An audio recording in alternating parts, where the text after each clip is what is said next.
ಇವತ್ತು ಬೆಂಬಲ ಬೆಲೆಯನ್ನು ಪಡೆತಕ್ಕಂಥ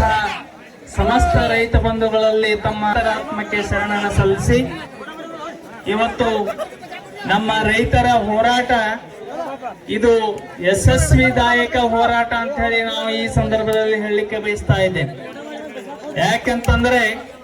ಇವತ್ತು ನಮ್ಮ ರೈತ ಇವತ್ತು ದೇಶದ ಬೆನ್ನೆಲುಬು ಅಂತ ಹೇಳಿ ರೈತನನ್ನ ನಾವು ಮುಖ್ಯವಾಹಿನಿಯಾಗಿ ಬಳಸ್ಕೊಳ್ತಾ ಇದ್ದೇವೆ. ಆದ್ರೆ ಇವತ್ತು ನಮ್ಮ ಸರ್ಕಾರ ತನ್ನ ಒಂದು ಯಾವುದೇ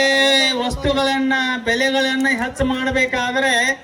ಹೊತ್ತು ಮುಣಿಗಿತ್ತಂತಂದ್ರೆ ಹೊತ್ತು ಏರೋದ್ರೊಳಗೆ ಅದರ ಬೆಲೆಯನ್ನು ಹೆಚ್ಚು ಮಾಡಿ ಬಿಟ್ಟಿರ್ತದೆ. ಹೊತ್ತು ಏರೋದ್ರೊಳಗೆ ಅಂದ್ರೆ ಅದರ ಬೆಲೆಯನ್ನು ಗಗನಕ್ಕೆ ಎಬ್ಬಿಸಿ ಬಿಟ್ಟಿರ್ತದೆ. ಆದ್ರೆ ಇವತ್ತು ನಮ್ಮ ರೈತ ಬೆಳೆದಿರ್ತಕ್ಕಂತ ಕಬ್ಬಿಗೆ ತಾನು ಬೆಳೆದ ಒಂದು ಬೆಳೆಗೆ ಒಂದು ಬೆಂಬಲವಾದ ಬೆಳೆವನ್ನ ಪಡೆ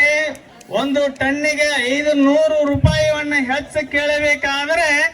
ಇವತ್ತು 4 ದಿವಸ ಪರ್ಯಂತರವಾಗಿ ಬಿಸಿಲಿನ ಬಗೆಯಲ್ಲಿ ಕುಳಿತರೂ ಕೂಡ ಇವತ್ತು ರೈತನಿಗೆ ಕರೆಗೊಟ್ಟು ರೈತನ ಕರೆಗೆ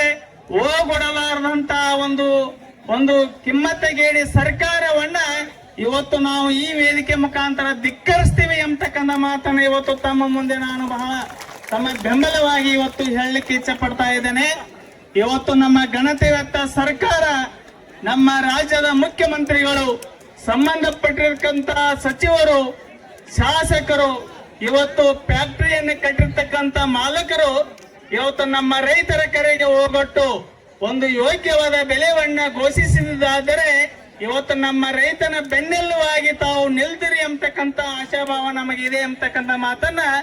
ಈ ಸಂದರ್ಭದಲ್ಲಿ ಹೇಳಕ್ಕೆ ಬಯಸ್ತಾ ಇದ್ದೀವಿ. ತಮ್ಮ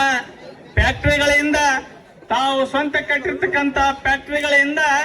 ರೈತನಿಗೆ ಪೂರೈಸುವ ಬೆಲೆವನ್ನು ಕೊಡ್ಲಿಕ್ಕೆ ಆಗದೇ ಇದ್ದರೆ ಇವತ್ತು ಈ ಹೋರಾಟ ಸುದೀರ್ಘವಾಗಿರ್ತಕ್ಕಂಥ ಹೋರಾಟ ಹೆಚ್ಚಿನ ಪ್ರಮಾಣದಲ್ಲಿ ಬೆಳಿಲಿಕ್ಕೆ ಈ ಹೆಚ್ಚಿನ ರೈತರ ತಾಳ್ಮೆಯನ್ನ ಹೆಚ್ಚಿನ ಮಟ್ಟದಲ್ಲಿ ಪರೀಕ್ಷೆ ಮಾಡಲಾರದೆ ಇವತ್ತು ನಮ್ಮ ಸರ್ಕಾರದ ವತಿಯಿಂದ ಎಲ್ಲ ಸಚಿವ ಮಹೋದಯರು ಇವತ್ತು ರೈತರಿಗೆ ಒಂದು ಬೆಂಬಲ ಬೆಲೆಯನ್ನು ಕೊಟ್ಟು ನಮ್ಮ ರೈತ ಬಿಸಿಲಿನ ಬಗೆಯಲ್ಲಿ ಸುಡ್ತಕ್ಕಂತ ಒಂದು ಸುಟ್ಟುಕೊಳ್ಳತಕ್ಕಂತಹ ಈ ಬೆಗೆಯನ್ನ ನಿವಾರಣೆ ಮಾಡುವ ನಿಟ್ಟಿನಲ್ಲಿ ಇವತ್ತು ಯೋಗ್ಯವಾದ ಬೆಲೆವನ್ನ ಇವತ್ತು ಬೆಂಬಲ ಬೆಲೆವನ್ನ ಘೋಷಿಸಬೇಕೆಂಬತಕ್ಕಂತಹ ಮಾತನ್ನ ಈ ಸಂದರ್ಭದಲ್ಲಿ ನಮ್ಮ ಮಠದ ವತಿಯಿಂದ ನಮ್ಮ ವೈಯಕ್ತಿಕವಾಗಿ ನಮ್ಮ ರೈತರ ಬೆಂಬಲಕ್ಕೆ ಸದಾಕಾಲ ನಾವು ಸನ್ನದ್ಧರಿದ್ದೇವೆ ಎಂಬತಕ್ಕಂಥ ಮಾತನ್ನ ಈ ಸಂದರ್ಭದಲ್ಲಿ ಹೇಳಿ ಯಾವತ್ತು ನಮ್ಮ ರೈತರ ಬೇಡಿಕೆ ಇವತ್ತು ಈಡೇರಬೇಕು ಅನ್ನತಕ್ಕಂಥ ಮಾತನ್ನ